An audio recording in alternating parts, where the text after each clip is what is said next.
Okay, I am Randy Lightfoot, and this is In Your Business with Neil Howard. Very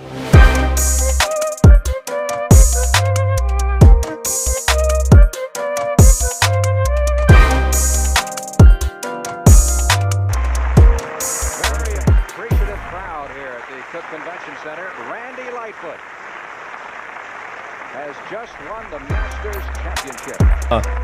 Randy Lightfoot is a pro bowler, 3-time PBA champion. He's won a major.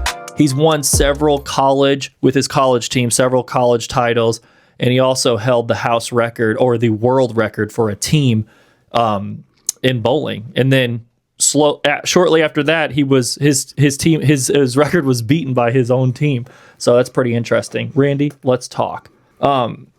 First question. Do you feel weird hearing that you're a pro bowler? No, not now. No? I joined the PBA when I was 18. 18. Well, that's one of my questions. So how did you get on the PBA like that when you were 18? Well, I didn't exactly plan on it, but when I was a senior in high school, they have a thing called rabbit squads where you can try to enter the tournament. Yeah. Well, I tried out for that.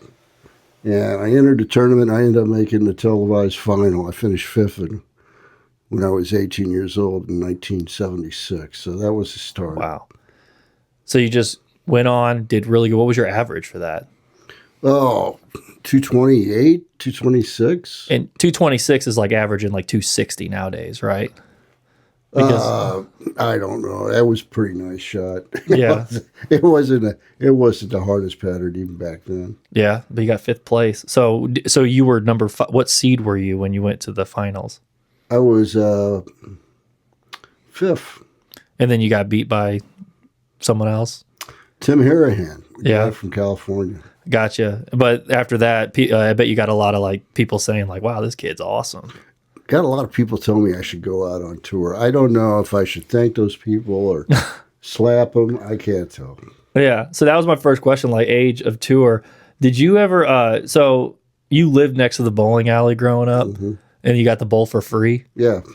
So the owner of the bowling alley just let you come into was it called St. Charles Lanes at the time? Gib Fishbach, Ken Rodemick. Yeah, they did. Yeah. So I think they charged me actually. Yeah. They're capitalists. What was it, like 5 cents or something? It was 50 cents a game or Yeah. something like that. So at what, like when you started bowling, you must have been really young. What age were you when you started? 8. 8 years old. So how quickly did you realize, or did people tell you that you were really good? Oh, well, it kind of like my father owned Dairy Queens back then, and we had a Dairy Queen on 2nd Street. So in, I think it was 1966, he built another one. Yeah. On First Capitol Drive, and it's right next to St. Charles Lanes. Yeah. So he wanted me to take over the business, and I spent all my time bowling. You know. So that was your first job then, just working at Dairy Queen? Yeah. For your dad. And then after that, it was just bowling for the rest of your life? Yeah, he had me working at Dairy Queen when I was 13. Yeah. So, of course, I thought it was terrible. Yeah. Except for eating. Eating was fun, but working there was awful. And I spent all my time at the bowling alley, and So you just walked next door, got off work, or skipped work, and just went bowling all the time. Skip work on bowling. That makes sense. So you got to love it then in order to do that. Yeah, I did. It wasn't forced on you. So what did your dad think of you bowling all the time? Was he supportive? He loved it actually. Yeah. And when did he say like, wow, he's good? Yeah, he was doing the, balancing, like go to work in the Dairy Queens. Maybe be a pro bowler. He didn't really jump on the wagon until 76. Yeah. And that's 76. What was so special about that? That was when I made the TV show. And he's like, here's something here. Yeah. Who was your mentor or your celebrity, the guy that your idol, I guess, growing up with bowling? Probably Earl Anthony. Yeah. Sorry, Dick Weber. I mean, it's funny. Yeah. The Webers are in St. Louis, but I went to a tournament once and I watched Earl, and he was pretty amazing. He just cashed in every tournament out there. Yeah. He just it was sort of like he just kind of was so consistent and repetitive. Yeah. I was not like him at all. Yeah. But I was more like him than some of the other guys out there at the time, like Roth and Holman. Yeah. So did he? Did you ever meet him? Oh yeah. That's awesome. And then did he say good? Like, what did he say to you ever that motivated He you? said he was a lot of fun. Yeah. Actually, drank with him. Yeah. So that was probably not. But he was such a cool guy, and he had so many different ideas on bowling Yeah. that were different from mainstream. So, like, what was one of those ideas? Okay, he bent his elbow. Yeah. On top of his backswing, his elbow was bent. And that was a no-no back then. It was a no-no, and he said no. He wanted to do that because he was a high school pitcher. Yeah. So he wanted to put more strength into it. He could throw it really hard, and he didn't want to. Too much speed is a problem. So Yeah. that's how he controlled his speed, by the length of his bend. Yeah. So that's pretty interesting. So let's go to your masters. Let's just get this out of here because this is what people want to see. This is your masters trophy. Drawing a blank of the guy I beat, Yeah. Skip Tucker. Skip Tucker you beat, and he was a pro, of course, and Well, he was. I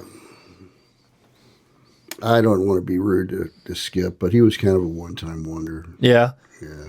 So I think that's so fascinating that people don't realize that you won 3 PBA titles, which is only about 50 to 60 people have ever done that in the history of the sport, over 100 years. So 3 or more titles. That's crazy. You're more impressed by that than I am so impressed. That's and I also think it's interesting how accessible the bowlers are, pro bowlers. They're just everywhere in Missouri. Why is Missouri so I don't know, but that's littered? just like you're saying. I won 3 titles, and I'm thinking, well, Pete Weber's bowling next door. Yeah. And he's so- only won like what, 50 something? Yeah.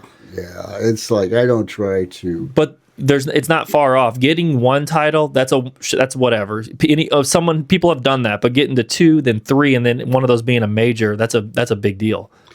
Yeah, the major's pretty cool. But as far as, I think I've made 8 telecasts in my life, which is cool. Yeah. Pete's made 100. Yeah. So I try to show some humility. reverence. Yeah. Yeah.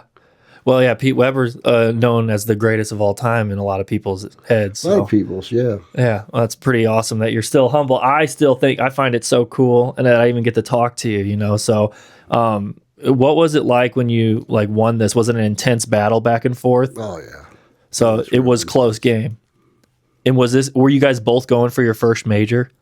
Yes. And has he won? Did the guy you were going against, I forgot his name, was he going against Skip Tucker. Skip Tucker? No. Did he have a title before that? No. And you have already won. Yeah. You had already won before. Yeah. He didn't have a title. He didn't have a show. Yeah. He'd won some regionals. That his big thing that he was known for is that he was a 220 average Yeah. with both hands. Oh, both hand Yeah, ambidextrous. he bowled right-handed in PBA, but Yeah. he actually threw the ball better left-handed. Yeah. And I think he did win some regional tournaments later. Yeah, left-handers have a big advantage in bowling.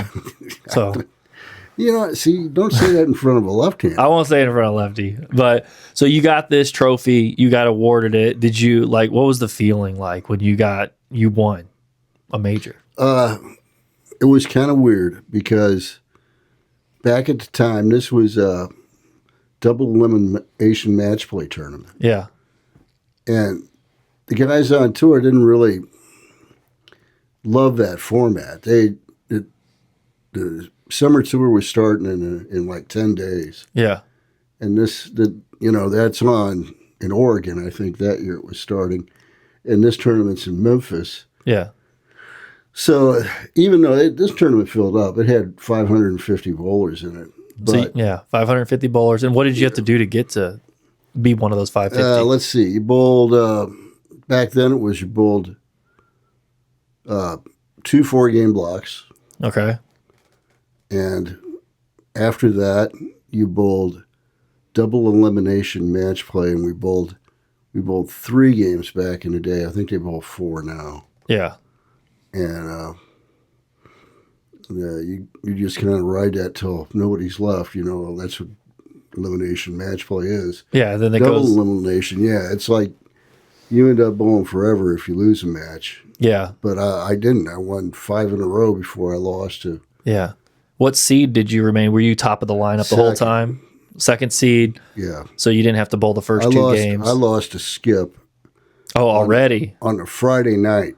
So it already so that added to a little bit of pressure during the finals. Like I've Yeah, I already, bowled really good too. I shot like 690 for 3, and he beat me. yeah. And it was like, That's not a hard loss. When you do really good, it's annoying, but it feels good. match play is just crazy anyway. Yeah. The way it goes. So you're versing him, and you throw your first ball like practice. I think you get 2 practice balls. Mm-hmm. Okay, so you throw your first one. You pretty much know that you're locked in at that point, right? No. No. Well, it's like there's playing first arrow Yeah. and then playing outside of first arrow. Yeah. That's tough to do. That's scary. Yeah, scores were great though. I mean, but it got better as the tournament went along. The shots seemed to build up as the tournament went along, and I kept looking at that. I was in the winners bracket, and there was Tommy Baker and Wayne Webb, 2 Hall of Famers, Yeah. in the losers bracket, and they're shooting 750 every time. Wow. Yeah. And I'm just saying, you just stay over there in the losers. Stay focused. Yeah. Don't go near them. Yeah, I had some crazy matches. I had one match. I struck out all 3 in the 10th to win by a pin. Yeah. Had another match where the guy needs to make a spare in the 10th to beat me. Yeah. He leaves a war shot and then sends the head pin around the 10 pin And miss it. for 9 out. Yeah. And I won. That's crazy. And then I get on TV and I beat Skip.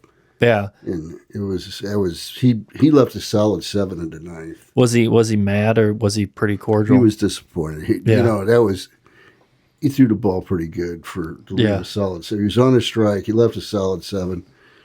So I get up there and I throw a strike in the 9th to make a double. So I go back ahead of him. Yeah. And then I leave the 2-4-5. You're a bowler. You know what that is. Yeah. Which is, it's first off, that you're picking the 2-4-5. You can miss that about a billion different ways. Yeah. Second off, you're going cross alley on this shot that it's pretty easy outside, but inside it really hooks quick, Yeah.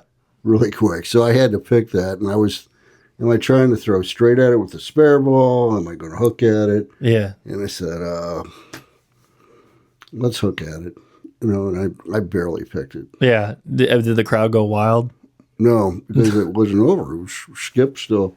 Oh, okay. He could have turned a double in the 10th to win. Yeah, but at least he kept you in the game. Yeah, it was. What did you do a 2-4-5 because you were nervous? Like, did you? Yes, it's very hard to bowl. I mean, I hate to admit I was nervous on TV because a manly man wouldn't say such a thing. But the truth was, your break point is like 2.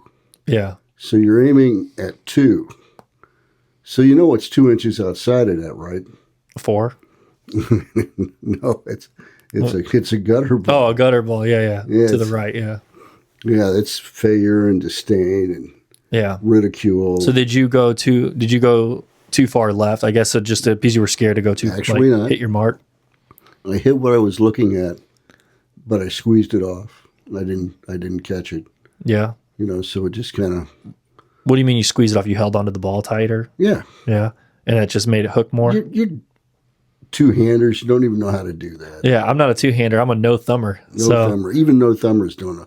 But there's, we're trying to make a good, pure shot, and sometimes you just don't. Yeah. And did you know right when you released it? You're like, I should have not thrown that. I had high hopes. Yeah. You're like, please. Yeah. Please hook. Yeah. I was good for Christmas. Yeah. Wow. So then after you won that, they award you the trophy on TV. People are watching at home and they're just like going crazy. I guess, I suppose. Did you get a bunch of calls, or I guess at that time you didn't have cell phone? Couple. Well, not a cell phone, but. So after you won, did you get to go on TV or anything and just talk about the win? It was a crazy time because like I said, the summer tour was starting up in a week now. Yeah. So basically, what I did is I hopped back in my van and I drove to St. Charles. Yeah. And I did meet some people.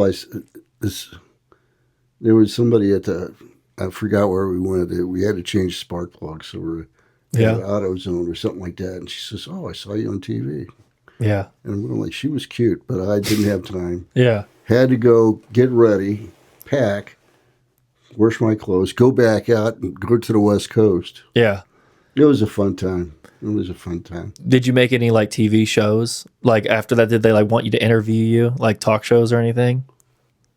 I think so, but I can't remember anything about it. Yeah. You know, it was sort of like a PBA back in the day didn't get along with the ABC as well. Yeah. So they Because that was what the tournament was called before. Yeah. Yeah. I think it's got it on there. ABC Masters. Yeah, it's probably not going to show up. So so how much money did you win off of that? $35,000. And they gave you a check right there. They did. Was that the biggest amount of money you've ever won? It is. Like, so how did that feel getting 35 grand, which is probably equivalent to, 200 grand a day, 150 grand. I mean, that goes a long way back in the day. So It felt stupid lucky. Yeah. That's what it felt like. And then what, did you get to cash it immediately or you waiting around? Like, how'd that work? Definitely put it in the bank and worried about it. You put it in the bank and, You know, I had packing to do. but then you have to worry about, I mean, you're pretty much thinking, I'm set. Like, I was thinking that. It's like, before, this was 1981, I had made a show in the winter in New York, and I felt I was pretty set with money. yeah, I wasn't super comfortable, but I had enough. yeah, And now I'm thinking like, yeah. let's, Did you do anything dumb with that money ever? I'm sure. Let's not talk about that. I can't remember, but I was, I don't know if I was engaged or not, but I got married next year, and Yeah. my girlfriend was on the show. Mm-hmm. So it was, those days of getting really wild were kind of behind me. Yeah. So then you're focused on bowling. Was that your third win right there, the major? Second one, I won my third one in Denver the next year. And that was the big money, right? No. Which one was the one that you, like, because Burger King in 78. I won that. And that was the first? Yeah, but still, this one was more money. Yeah. Okay. So yeah, you won. So and then throughout just winning fifth and fourth, like all the other like TV finals, you still win money. Right. So what's the total amount of money you won as a pro? 380,000. That's crazy. So money was just stacking up, which, Well, I don't know. 10 years, 300,000. Is it really stacking up? Really? for playing a game. Yeah. Did you make any money off of like sponsorships? And I mean, you had sponsors that were paying for all your stuff, right? Yeah, but it wasn't a lot. Still isn't a lot in bowling. No, it still isn't a lot. Yeah. Why do you think bowling is so hard to like become a career as a professional? I think it's really funny because there's sports out there like you turn on rodeo and they're talking about some guy who made 400,000 or 500,000. Yeah. And I'm like, well, bowling you very seldom get stabbed with a horn, so I can see why it makes money. But there's a lot of sports that you don't look at as major sports that make more than bowling. I don't know. It's kind of befuddling. Yeah, I always like I love bowling and it's classic, it's old school, it's older than basketball, and I just think like I wish that pro bowlers were able to because you'd see a lot better bowlers and you'd see a lot cooler matches and everything if there was more money involved. I think because people can't do it as a career. So well, some people can. It's nice to see Kyle and Brad. They're making a lot of noise. I don't know if they're. Yeah. I don't think Kyle has won a tournament, or I don't think Brad has won a tournament yet. Yeah. I think and Brad and Kyle, those are people that you coached. Yeah. Yeah. Yeah. But the average bowler would know them. So how long? So at St. Charles Lanes, how long did your team held the world record? How long was that world record for the highest team match play? Right? What was that? Yeah. No, one game. What? 14-13. 14-13. So that was a 282 average or something like that. For all five of you. Yeah. And then it got beat by the kids that you coached years later. The second world record. Right? Yeah, I want to say 15 years. Yeah, so you held it for 15 years, and then the people to beat it were also influenced by you. That's pretty neat. And then That's a news story in itself. then somebody else beat it Yeah. at Concord. So the record for 5-man single was held by 3 places in Missouri for like Yeah. 30 years. And 2 out of the 3 is influenced by you or done by you. Lindenwood stuff, yeah. Yeah, and this is why one of the reasons I consider you one of the best of all time. So, do you want to talk about the Burger King interview? Oh, no. Well, you can talk about it, get it out of the way. I mean, All right. I mean, if you don't want to talk about it, I want to hear the story. What happened? I just told them I didn't want to eat Whoppers. I put the money in the bank. And You know, it's like, and they wanted you to say that to eat Whoppers because they never said anything beforehand. yeah, and they were the ones giving you the There money. was an assumption Yeah, I would do that. But my dad owned Dairy Queens. yeah, I love that. So You know, so yeah, and they were upset with you. You got fined. no, I never got fined. Matter of fact, they didn't come back as a sponsor, so Yeah, that's blamed on me. But I also heard that decision was made before the show. oh, I doubt that one little interview is the reason. So it's like, whether it is or not, I got stuck with it. I was the fault. Yeah. So- So what's your nickname? Whopper. I love it. You know, you got me a shirt that says Whopper on too. I know. I just wanted you to say it for the people, man. People, and on behalf of the Kendall Lanes for just being a whopper of a champion and a whopper of a tournament. Thank you very much. Do you realize how many Whoppers that will buy? No, I don't. I don't have any idea. What are your plans with $30,000? I don't think I'll buy any whoppers with it. I think I'm going to put it in a bank. So, all right. When I started bowling, I came from basketball and baseball and like more high intensity sports. And I started bowling when I was like 23, and I could not control my frustration. I kicked the ball I return. was going to say that was wild. that was kind of a tough route to take. I think. Yeah, I wasn't considered a very good athlete. Whether I was or not, I don't know. Yeah. I didn't play any sports because I bowled like 40 hours a week. so you probably would have been good at other sports if you knew how to bowl. So Probably. yeah. Targeting sports, you know. yeah, I mean that the hand-eye coordination and just targeting sports, Slingshot, darts. There you go. Yeah, But, foosball, pool. Gotta think. Yeah. So I came from basketball and everything, and so everything was I didn't know how to control like the slow pace and battling yourself because I could just take it out on the other team if I got angry in basketball. And to be honest, basketball gives you nothing for bowling. Yeah. It's like bowling gives you nothing for basketball. As a matter of fact, doesn't it seem like bowlers are a little shorter than normal? They are. Bowlers, you wouldn't think like you wouldn't see somebody. You'd see someone that's a professional basketball player and say that guy probably played basketball. If you see a professional bowler, You think they just look like everyone else. You go someplace and find a bunch of leprechauns. Yeah. And you can take them out. You're like truck driver or bowler professionally. I don't know. So Short truck driver. yeah. So bowlers are short. You think that's an advantage? Yeah.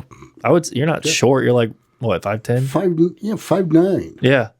So I mean that's Okay, average. I mean, like maybe not being a midget, but yeah, I think yeah. I was Peters- surprised when I saw how short like Jason Belmonte is. I thought he was a lot. yeah, it's funny when you get there and you're watching a televised final for the first time. And Yeah. you're like, who are these pygmy guys? You Yeah. Who do you consider right now all time best bowlers of all time? Top 3.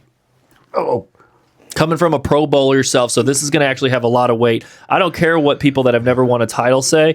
I want to hear what the title winners say. You know, the major winner. What are your top 3? Pete's really good.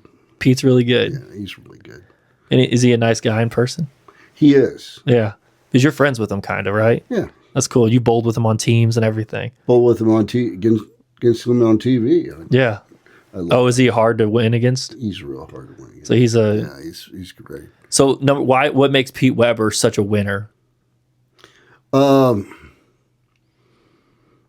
think if you look at him, his dad was trying to teach him to bowl. He taught his other 2 sons, Rich and John, how to bowl. Mm-hmm.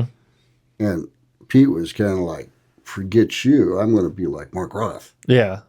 And bowling like Mark Roth back in the '60s and '70s in St. Louis wasn't a great deal. You know? Because you're bowling on wood. There's a track. You miss right at a track. It doesn't hook at all. Yeah. So, he had to learn how to bowl on that. Mm-hmm. So he developed a game, cranking up, high rev game. Yeah. But he didn't cross a ton of boards compared to a lot of the guys out there. Yeah. Which turned out to be a giant advantage, Mm-hmm. Keep it simple. Yeah.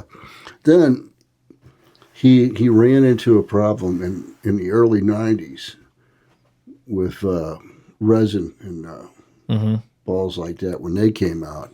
So he had to change his game up? He had to change his game up. But he still kept winning. If you watch him now and watch those shows back from before, yeah, like if you watch my show, yeah, he was just ripping on it, So he could be like better than anybody, right? When it was hard to hook. And if you watch 10 years later, 5 years later, his follow through goes to the right. It's just a nice stroke. It's like he changed from this high rev power guy to a guy who's still got a lot of revolutions. Yeah. But he's super smooth at the foul line. That just came with age, I guess, and wisdom. And came with him and his brother Rich getting together saying, how are we going to fight this new surface? And he says, we're going to do it like this. And then next thing you know, he's best bowler in the world again. That's crazy. So you consider him the best? Yeah. And who's 2 and 3? I like Earl. Yeah, that's your guy? Yeah, he's my guy. Belmonte, I guess. Number 3, Belmonte? Yeah, because he... Most majors ever won? Not only that, whatever he's done like that, and he's done a lot, he changed the game of bowling. Yeah. He was the guy who came out and with said, the 2 hands. Yeah, I'm not going to use my thumb. Yeah. I'm going to go 2-handed. And was there a big fuss in the bowling community, I guess, with that? There's guys who were crying like babies out there. It was it was embarrassing. They're saying, this isn't bowling. And they're going like, well, let's look at those rules again, because I think he's doing every one of those rules. Yeah. He's just really good, and you're upset about it. That's right. He's doing something different, and you can't beat him. Yeah. And that's kind of like the way bowling's always been, Just, it's changed a lot. Yes. If you look back in the 50s, I am sure there was guys whining. Yeah. Saying, I'm using my one finger and my thumb like I should be. It was used to be one finger and one thumb? And they're probably saying, this guy over here, this Weber guy, is using 2 fingers, Yeah. That's not fair. I never knew that. I didn't know that it was to be just 2 fingers. Oh, yeah.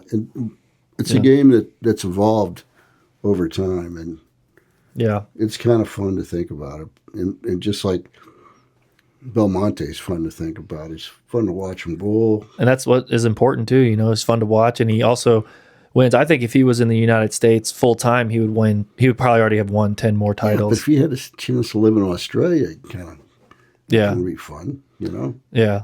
But I'm saying if he was over here in the United States, he would probably win a lot more. Because he's not in all the tournaments. Well, I'll be honest. They don't have a whole lot of tournaments. I haven't heard, they haven't put their schedule out, and it's supposed to start this month. Yeah. Wow.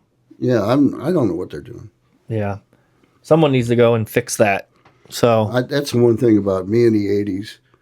We bowled 35 tournaments every year, and I could tell you about when a tournament would happen. Yeah. Because it was the same every year. Yeah. Well, maybe I hope bowling comes back around and becomes more popular again. So I don't know. No, I'm out of the bowling lane business. I don't do that anymore, but I still work at St. Charles Lanes. When did you buy St. Charles Lanes? And did you use your winnings money to do it? And that's what motivated you? Yeah, pretty much, I guess. How'd that deal go down? It just was for sale, and you're just like, I'll buy it? Well, no, I was a general manager for 15 years. Oh, okay. So you worked there, and you were a pro, and then... And now I got out of it 6 years ago. It was getting tough to make money. Yeah. I just got out of it. Mm-hmm. Definitely. That's the story everywhere. But since I've been working there, I worked the front desk 2 days a week, not really killing myself, but it was these last 2, Friday and Saturday. Yeah. we had a waiting list for like 8 hours on Saturday. And Yeah.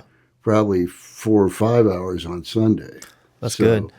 Whatever's happening in bowling isn't happening in the popularity of doing the game. Yeah, well, we're right next to exactly. The game is super popular. It just has to be something with marketing, and I don't know, but I feel like it's going to have a revise. So, No, what? I don't know. So, what was the hardest part about running the bowling alley business? Because it seems like the shoes are very cheap, the games are cheap, but the complex machinery there, Okay. I just feel like the maintenance would Making be. money was really hard. First off, it's like I know I was thinking about this. They made a lot of money Saturday, but even though they made a lot of money, Yeah. you got that ceiling Mm-hmm. because you got 2.5, 3 acres, and this place is full. But Yeah. they're doing better than I did at the snack bar and the bar. Because that's where you're making your real money. Yeah, and we don't do as much as we should. I'm not saying we should do more, Yeah. but I'm saying that because we don't do more, Mm-hmm. it's going to be a ceiling on the business, Yeah. and that's just the way it is. Just the maintenance alone, I just couldn't imagine having to deal with all the lanes and the problems and the mechanical Yeah, issues. maintenance is probably about $10,000 a month or Yeah, something. Like that's that. crazy.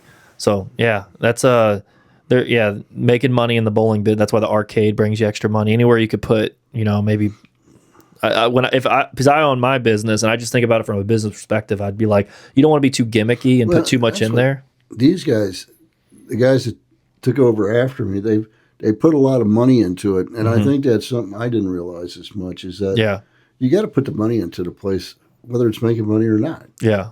because people won't show up unless they. St. Charles Lanes is my favorite house to bowl at. Always has been. There's something about the lanes. So I don't know what it is. What's your favorite house to bowl at ever?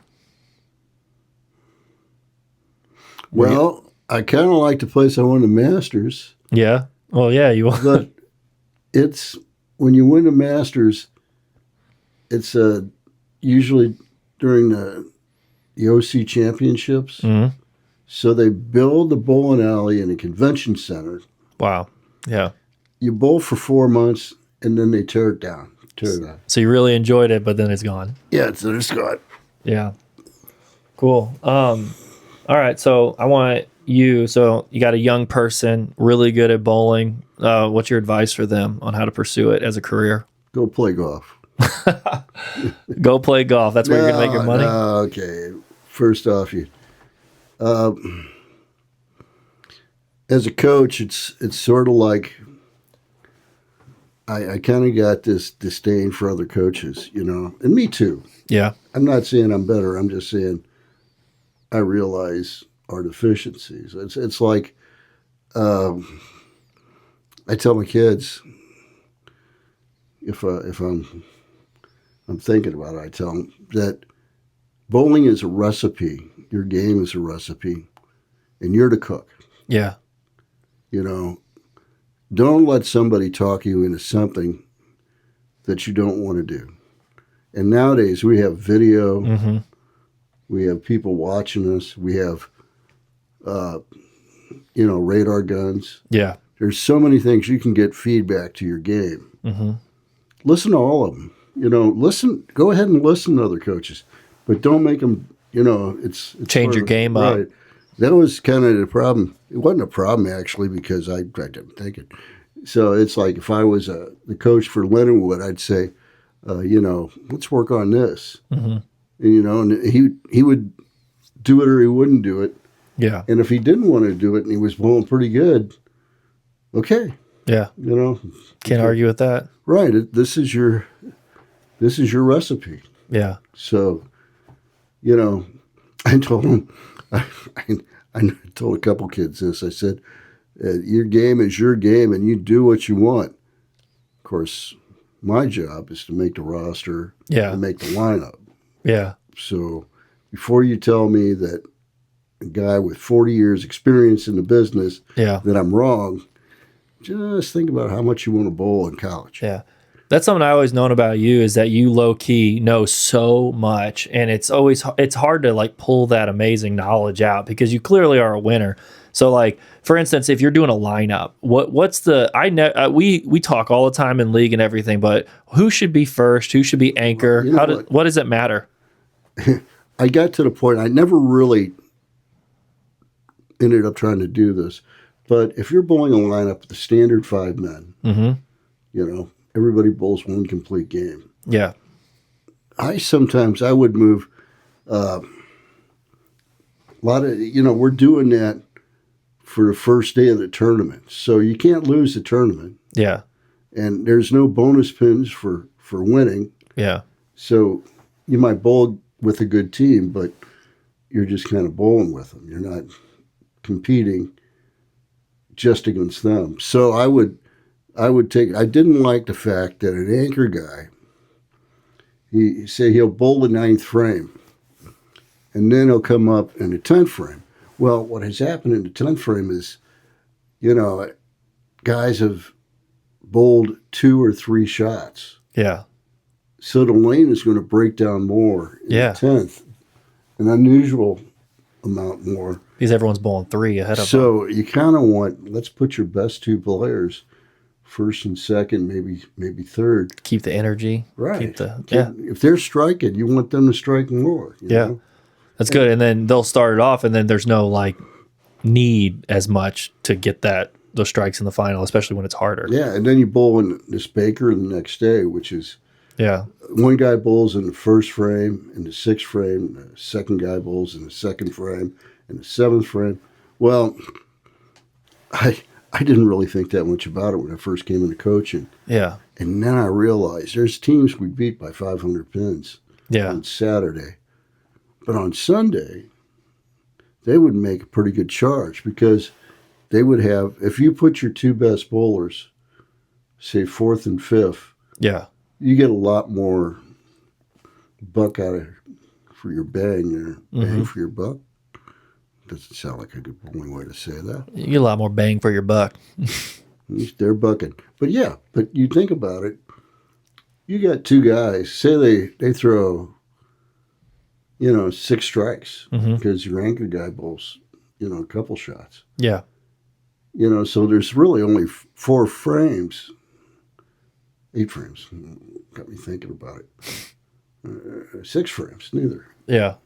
So they don't bowl as much. If you can get the 4th and 5th guy, if you get 2 really good bowlers that are clutch and like the pressure, you can make a dent against the best team in the world at Wichita State, which has 5 guys who are clutch bowlers, not necessarily the best, but they get it done. Yeah, and the best go 1st and 2nd. Clutch bowlers 5th and 4th and 5th. Well, the best would go 4th and 5th because then they would go 9th and 10th. Gotcha. So you want your best bowlers bowling 9th and 10th. Yeah. How should just a normal league in a house league, so people are watching, how should you structure your just best go last? Yeah, Does it matter 4th and 3rd at all? First? Sure. Yeah, you want to put your best bowler anchor because you want to win those games. Yeah. Okay. You want a guy who can throw strikes. Then I always say I always like going first because I feel like I can throw a really hard, explosive strike and it gets the energy going. Well, you see us doing that now with Nick. We got 18-year-old. 18-year-old that's 2-handed, averaging 225. Yeah. We put him lead off, so he has least effect by burn. Yeah. Doing that. Mm-hmm. If it does, it comes in he'll pull a first game and he won't have a big change. And first shot in the 2nd frame, he might. Yeah. But let's switch it up a little bit. How many 300s do you have? Perfect games. About 120, I guess. About 120? I don't know. I got 89 sanctioned. That's amazing. And you might not know this, but you were in the top 10 leaders as a pro for most 300s at one time. Really? Yeah. Top 10. We need to try harder. So that's pretty cool. And back when it was really kind of rare to bowl 300. Yeah. I know. I really didn't have a whole lot in the 80s because I was out on tour the whole time. Yeah. I think I probably had about 14 or 15 300s. How old were you when you got your first 300? 16. 16. Were you super excited? Yes. What's harder, an 800 or a 300? 300. Well, 800 because you got 3 games and Yeah. How many 800s do you have? 60. 60 800s. What's your highest series? 859. 859. So what, like 3 non-strikes? No. Did you bowl 300 in that series? Yeah, that was 2 non-strikes, 79, 79, 300. That's amazing. So you have 2 non-strikes in the whole entire thing. Did you ever bowl? What am I trying to say? What's the most? So have you ever bowled 2 300s in one series? That's what I was trying to say. 4 times I've had 2 300s in one day. So one day. Yeah. Yeah. Now, trying to think. Yeah, it was like 2 times I had the first 2 games of a set 300. I've only bowled 1 300. I'm guessing you have like 100 299s or something. Something like that. There for a while, I hardly had any, and then all of a sudden, I just started missing that 10 pin. Yeah, it was like you just went through a choke phase, you know. So you have really good knowledge on that too. So why do people? And I see it all the time in league. And they're complaining, 10 pin. And I'm like, there has to be a reason why you're missing the 10 pin and others aren't. Why? What's the number one reason why 10 pins get hung around? Last night I bowled league. I missed 5 of them. Missed 5 10 pins. Oh, it was. But why do you leave them though? What's the reason people leave a 10 pin? Well, it's a lot of things. The strength of your ball, angle going into the pocket. It's big. People don't think about that a lot. Yeah, ball angle. Is it like hooks too early and then rolls too soon before it actually, you want it to? Either way, it can hook too early. Yeah. It can hook too late. Yeah. You know, those really sharp breaking hooks they look really cool and don't carry worth a damn. Yeah. So. Gotcha. So what do you think is an actual unfair thing that happens in bowling where you throw a perfect shot seemingly, but then something gets left? What is that? I think the only true tap in bowling is a solid 7. Solid 7 pin? Yeah. A solid 8. The ball goes through and chops the 5 off. Deflects a little bit. And then the solid 7, why is that? Is it because all the pins go around it? Well, it goes over it almost. They just seem to. You hit it too hard. You hit it too good. Yeah, I've been there before where I hit it too good. I'm like, you can't do anything about it. In bowling, it's like the perfect shot hits the 1-3 and then hits the 5-9. Mm-hmm. I can't even visualize that. So it's like, well, just think about the ball hitting the pins and going straight back, straight through. Gotcha. And a lot of these guys today, their ball hits the pins and then goes to the left, and that's where you see solid 9s a lot. So it's like diving, it's hooking too much. So you want 9, solid 8s. Yeah, that's good. So what are you looking at? Are you looking at dots and arrows? Or are you looking at just arrows, or you just look at the pins? I just look at arrows. Look at the arrows. I think last night I closed my eyes. Yeah. Yeah. Well, back when you were pro, so. Well, no, I could. I had a thing where I would change the distance of where I looked, and it was really strange when I first started doing it because sometimes I would look farther down the lanes and it would hook more. Yeah. Because it would skid through the oil and then hit the back ends. Yeah. And take full advantage of the clean back ends and hook. Mm-hmm. And I thought that was crazy. Yeah, I don't even know what I'm looking at half the time. I think I'm looking at the dots and I switch to the arrows. I just know, like, if I'm feeling it, I'm feeling it. That's it. It's mainly feeling with me, you know, and I can pretty much tell immediately. I hate practicing. I look at the dots now and I think I'm going to fall down. Yeah. I'm like, whoa, no, I can't do that. Yeah. Well, could you tell, like, okay, could you tell if, like, could I be a pro? You've seen me bowl. Could I be a pro bowler? Listen, I think there's a lot more energy you need to put into practice. Yeah. And understanding the game. And you got a decent understanding of the game, but you still I have no idea I have no idea.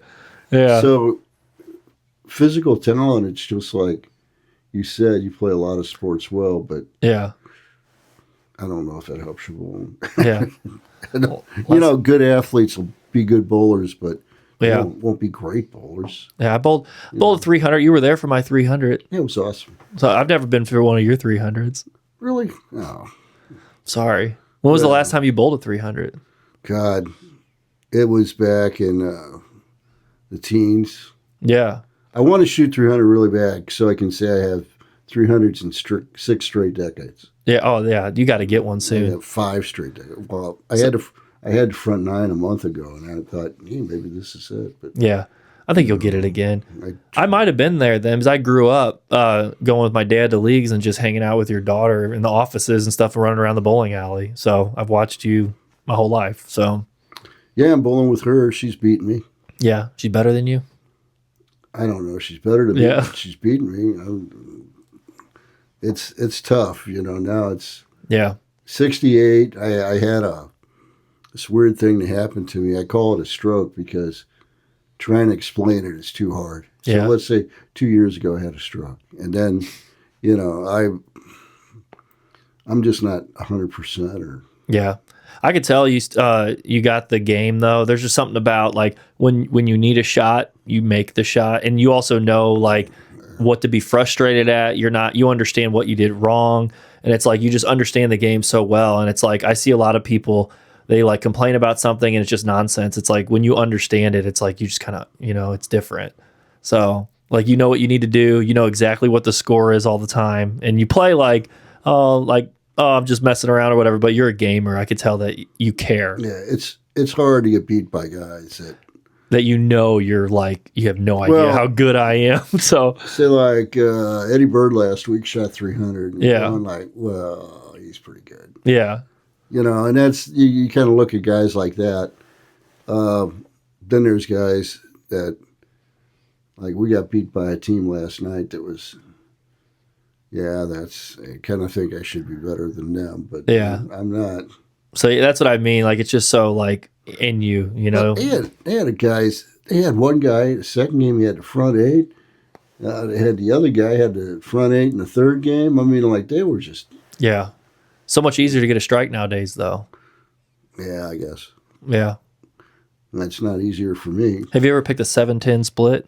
5 times. 5 times. I picked it one time in practice. I threw it at a strike ball just to practice my 10 pins, and I picked it.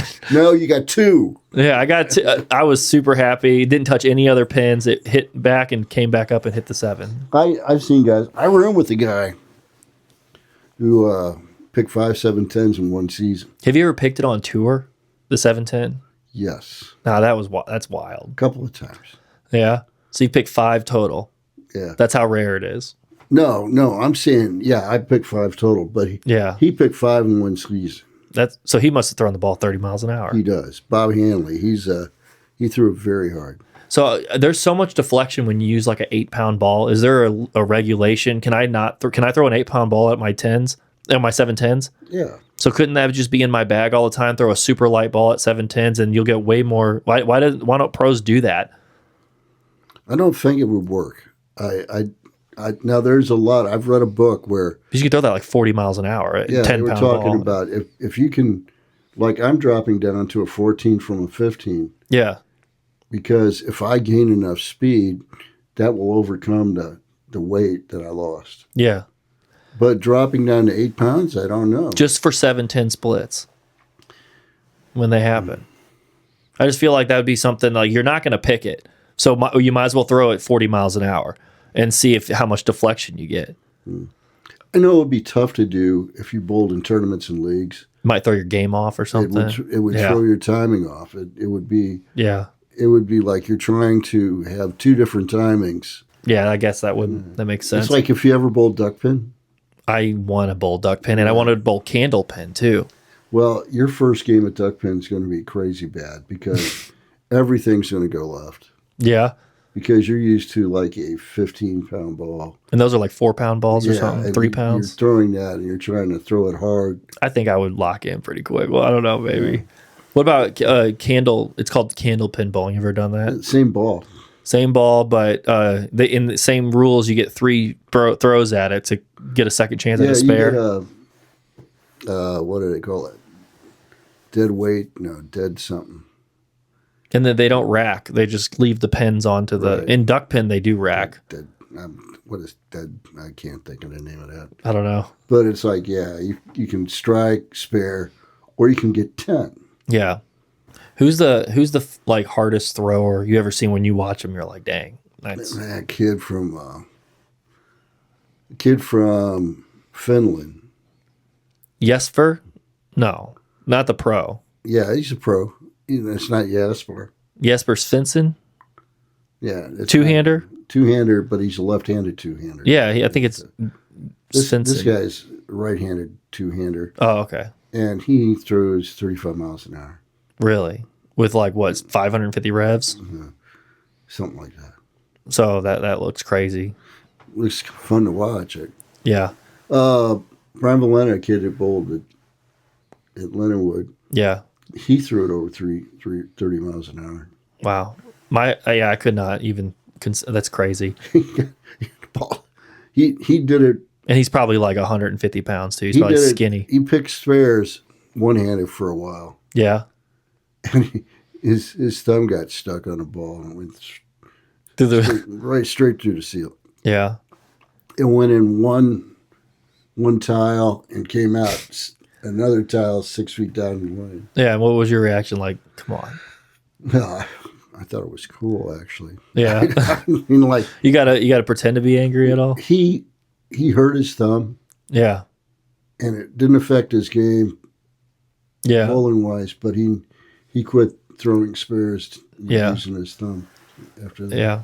I remember when I used to kick the ball return when I first started, you would just be looking at me like, come on. You know, you never reacted, never yelled. You just kind of like, I get it, but don't do it. Well, I think I had a bad temper when I was young, so I understand. Yeah. I try to. I cannot imagine that you had a bad temper. I try to put everything that happens to me now Yeah. and remember where I was at that time in my life. Yeah. So, and it's really hard to talk to some people sometimes, but you just keep talking to them and hope they get it. Yeah. Well, you calmed me down. I haven't kicked the ball return in years, so I'm proud of myself. What? Oh man, I was like, after missing that all those 10 pins last night, I'm like, You're like, I don't. You wanted to kick it? yeah, but it's like, what'd the ball return to? Yeah, that's what you used to say to me all the time. What did the ball return do? So, what do you miss coaching?